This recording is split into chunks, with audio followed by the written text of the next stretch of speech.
오늘 본문을 중심으로 말씀을 살펴보면서 은혜를 나누도록 하겠습니다.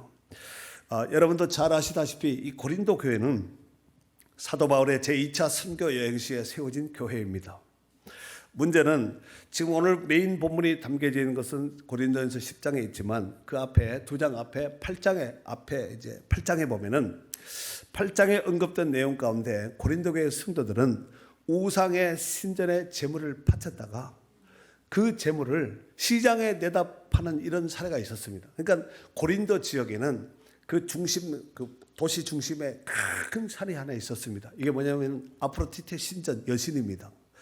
여기에 이제 신을 위해서 온갖 짐승을 갖다가 바쳐서 제사를 하면서 이제 우상의 어떤 제의적인 형식을 취하면서 쓰다가 남은 고기들이 있을 거 아니에요.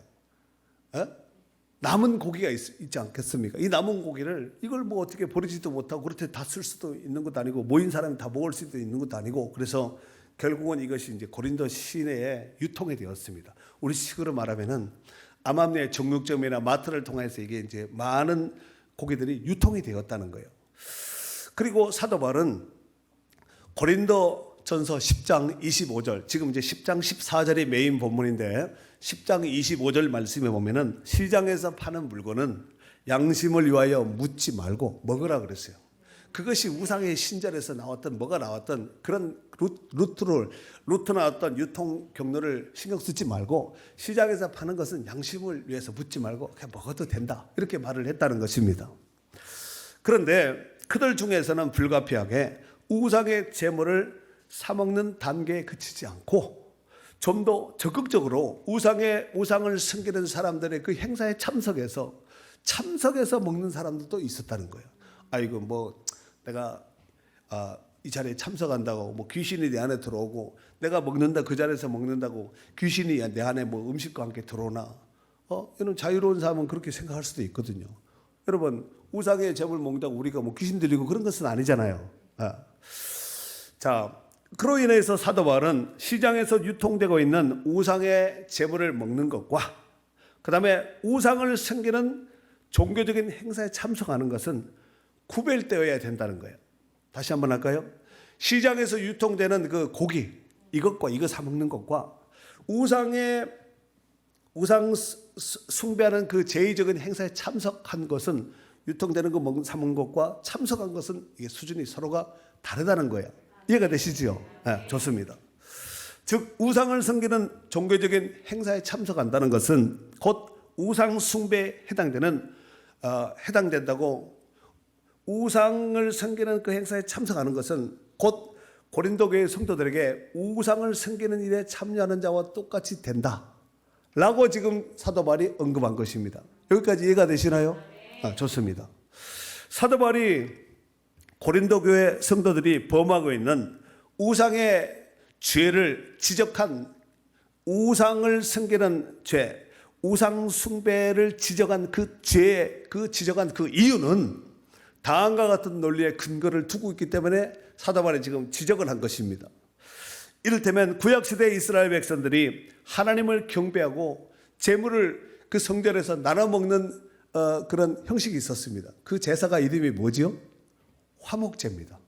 그러니까 내가 제물을 가져와서 하나님 앞에 제사하고 제사 행사가 끝나면은 제사장과 함께 그 앞에서 드린 헌제자 같이 음식을 나눠 먹는 거예요. 이걸 가지고 화목제라 그래요. 그런 제사가 있어요. 구약에 5대 제사가 있잖아요.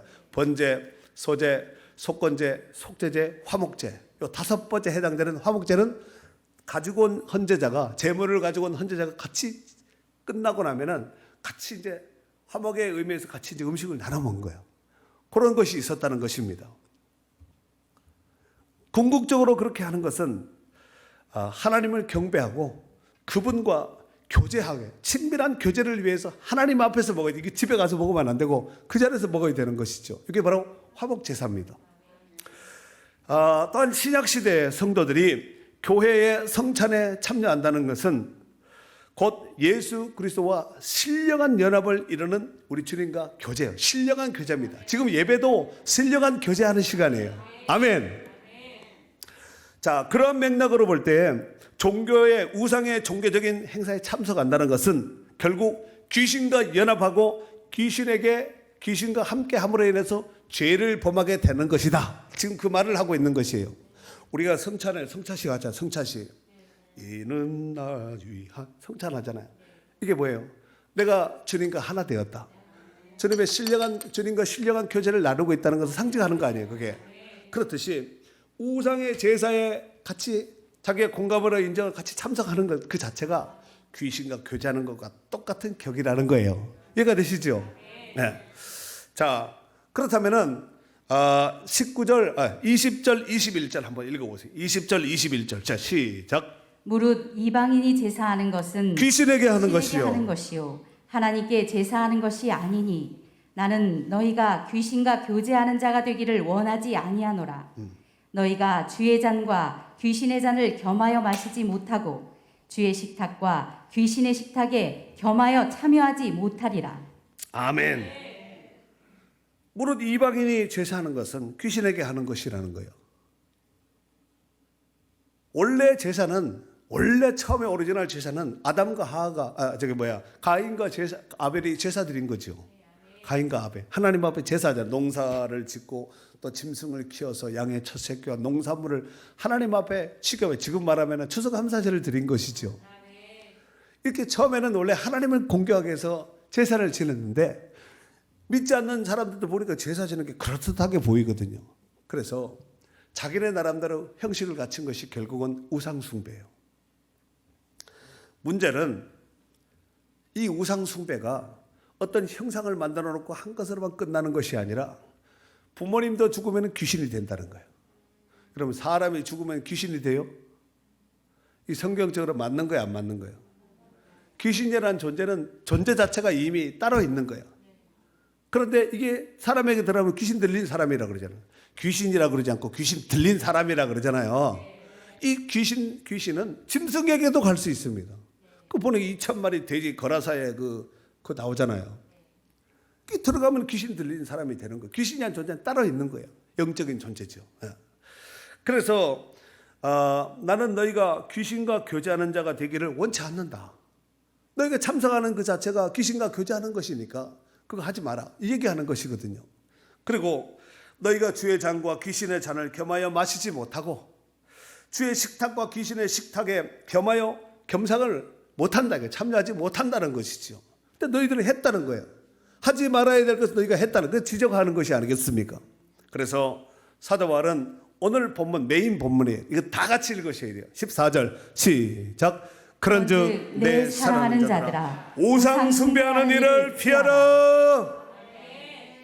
우상 숭배하는 것을 피하라는 거예요. 이 피하라 이 단어가 퓨고라는 단어를 쓰는데 뜻은 도망하다, 피하다, 사라지다 이런 뜻을 가지고 있습니다. 근데 이 단어가 문법이 명령형으로 되어 있습니다. 동사 명령형인데 다시 말해서 도망하다, 피하다, 사라지다 이게 명령형으로 되어 있으니까 도망하라, 피하라, 사라지라 이런 명령형으로 되어 있다는 거예요. 그러니까 그 자리에 있지 말고 도망가라, 피하라.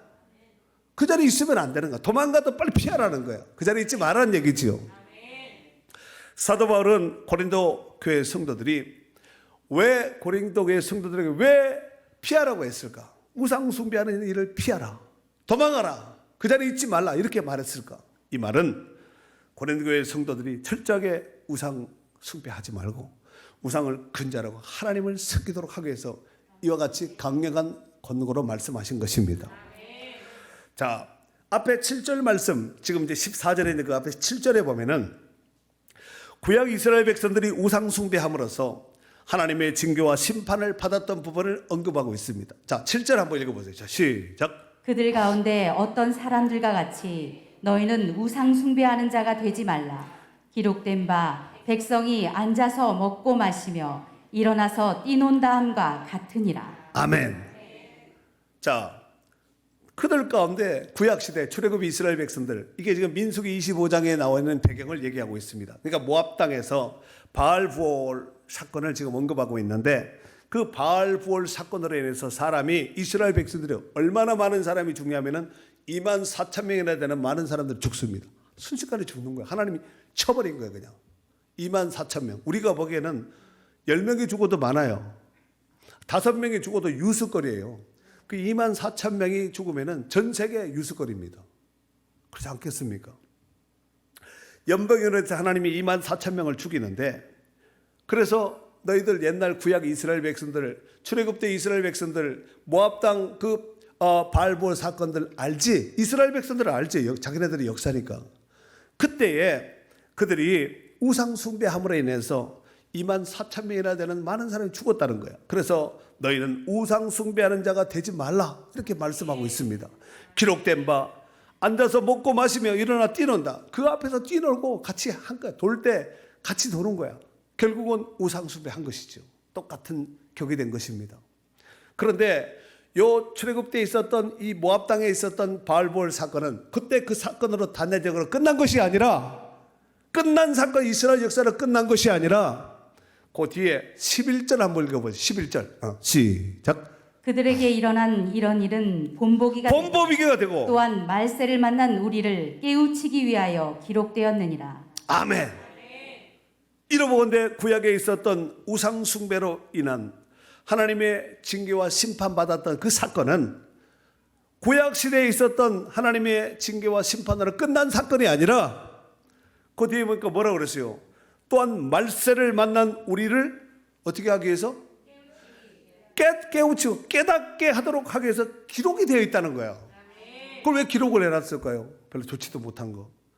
말세를 사는 성도들에게 경종을 울리기 위해서 본보기 시범타로 이런 사건이 있으니까 이런 거 하지 마라 하고 경종이 뭐예요? 이렇게 딸랑딸랑 이런 일이 있을 겁니다 하고 경종을 울려주는 거야. 그러면은 말세를 사는, 물론 고린도교회 성도들이 1차적으로 오늘 편지를 받았던 사람은 수신자는, 그런데 오늘날 믿는 성도인 우리도 이 성경을 읽으면서 이렇게 하면은 하나님의 심판과 징계를 받는구나, 이렇게 하지 말아야지, 이렇게 마음을 가져야 되겠지요.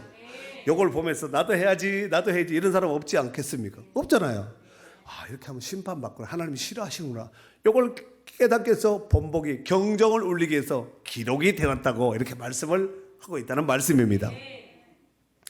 사랑하는 성도 여러분, 여러분도 잘 아시다시피 모세를 통해서 시내산에서 모세가 10계명을 받습니다. 그 10계명 가운데서 제일 중요한 것이 1계명이에요. 10계명 가운데 제일 중요한 것이 1계명이 제일 중요합니다. 자, 10계명 가운데 1계명이 중요한데, 출애굽기 20장 1절에서 5절까지 보면은 1계명에 대한 그 부연 설명이 2계명입니다. 그러면은 1, 2계명이 중요하겠지요. 그러면은 출애굽기 20장은 모세가 시내산에서 10계명 받은 그 10계명의 내용이 담겨져 있는 기록된 말씀인데, 다 읽을 수는 없고 출애굽기 20장 1절에서 5절까지 한번 읽어주세요. 하나님이 이 모든 말씀으로 말씀하여 이르시되 나는 너를 애굽 땅 종되었던 집에서 인도하여 낸 내 하나님 여호와니라. 너는 나 외에 다른 신들을 내게 두지 말라. 너를 위하여 새긴 우상을 만들지 말고, 또 위로 하늘에 있는 것이나 아래로 땅에 있는 것이나 땅 아래 물속에 있는 것에 어떤 형상도 만들지 말며 그것들에게 절하지 말며 그것들을 섬기지 말라. 나 내 하나님 여호와는 질투하는 하나님인즉 나를 미워하는 자의 죄를 갚되 아버지로부터 아들까지 3, 4대까지 이르게 하거니와. 아멘. 자, 1계명이 나왔지요. 너는 나 외에 다른 신들을 내게 두지 마라. 1계명. 2계명은 너를 위하여 새긴 우상을 만들지 말고 위로 하늘에 있는 것이나 아래로 땅에 있는 것이나 땅 아래 물속에 있는 것에 어떤 형상이든지 만들지 말라는 거예요. 왜? 나 내 하나님 여호와는 질투하는 하나님이라는 거예요. 여자의 질투도 무서울진데 하나님의 질투를 받고 영육간에 건강하게 행복하게 살 수 있는 사람은 한 사람도 없습니다. 하나님이 무슨 하나님이라고요? 질투의 하나님이라요. 하나님이 다른 걸 섬기면 싫어하는 거예요. 질투하시는 거예요.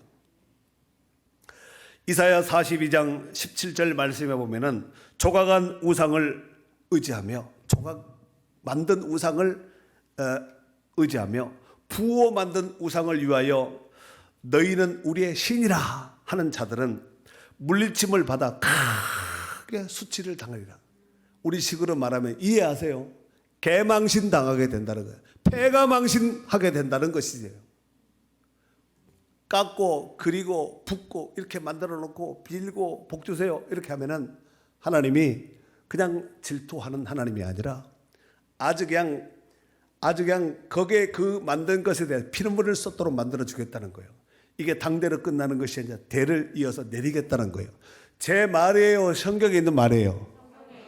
얼른 들으면 내가 겁주는 것 같네요. 그것이 아니라 저는 전달자. 그리고 고린도전서 15장은 부활장이잖아요. 거기에 만약 우리에게 부활이 없다면 우리가 지금 하나님 앞에 행하는 모든 것은 다 쓸데없는 짓입니다. 그리고 세상 사람들 가운데 가장 불쌍한 자입니다. 그러나 성경은 이렇게 말씀하고 있습니다. 고린도전서 15장 19절 만일 그리스도 안에서 우리가 바라는 것이 다만 이 세상의 산뿐이면 모든 사람 가운데 우리가 더욱 불쌍한 자리이다. 20절 그러나 이제 그리스도께서 죽은 자 가운데서 다시 살아나사 잠자는 자들의 첫 열매가 되셨도다. 예수님처럼 부활하게 된다는 말씀입니다.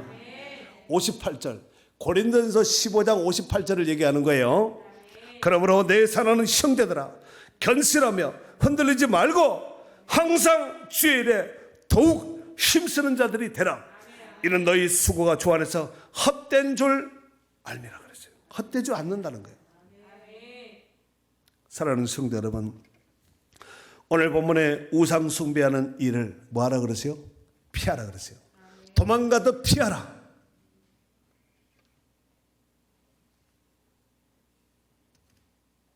문제는 나는 눈에 보이는 우상 숭배는 절대로 하지 않습니다 라고 말씀하신 분들도 있을 겁니다. 중요한 것은 우상 숭배를 하면은 눈에 보여지는 가연적인 만들어 놓고 빚고 깎고 부어놓은 이런 것만 있는 것이 아니라 눈에 보이지 않는 무형적인 눈에 보이지 않는 존재는 있는데 보이지 않는 이런 우상도 있다는 것입니다. 어쩌면 눈에 보이는 우상 숭배보다가 눈에 보이지 않는 우상을 더 철저히 경계해야 됩니다. 이를테면 외형적으로는 교회도 잘 나오고 예배도 잘 나오고 봉사도 잘하고 신앙생활 잘합니다. 그러나 내면적으로는 자기 안에 하나님보다 그 어떤 것을 더 사랑하면 그게 우상이에요. 그 중에서 저같이 늦둥이 있는 사람은 자식이 될 수 있습니다. 자식이 우상이라는 것이 아니라 될 수도 있다는 얘기예요. 사업이 우상이 될 수도 있고 취미와 기타 눈에 보이지 않는 이런 것이 우상이 될 수 있다는 말씀입니다. 여기서 눈에 보이는 우상뿐만 아니라 눈에 보이지 않는 우상까지도 척결할 수 있는 좋은 방법이 있습니다. 그것이 뭐냐면은 하나님을 사랑하는 거예요. 그냥 사랑할 정도가 아니라 생명을 걸고 더 사랑하는 거예요. 그 어떤 것보다가 더 사랑하는 거예요. 예수님이 베드로에 물었어요. 이 사람들보다 나를 더 사랑하느냐 이렇게 물었거든요. 이 사랑 정도가 아니라 넌 이 사람들보다가 더 사랑할 수 있냐 이렇게 물었다는 거예요. 주여 그러하여이다 그러잖아요. 신명기 6장 5절 말씀에 너는 마음을 다하고 뜻을 다하고 힘을 다하여 내 하나님 여호와를 사랑하라 그랬어요. 여호수아 24장 15절 여호수아의 마지막 유언과 같은 말씀입니다. 오직 나와 내 집은 여호와를 섬기겠노라. 하나님만 섬기는 여호수아. 모쪼록 오늘 본문에 우상 숭배하는 일을 피하라고 말씀하셨으니 눈에 보이는 우상도 피하고 눈에 보이지 않는 우상도 피하여서 오직 나와 내 집은 여호와만 섬기는 축복된 가정 가문이 될 수 있기를 주의 이름으로 축원합니다.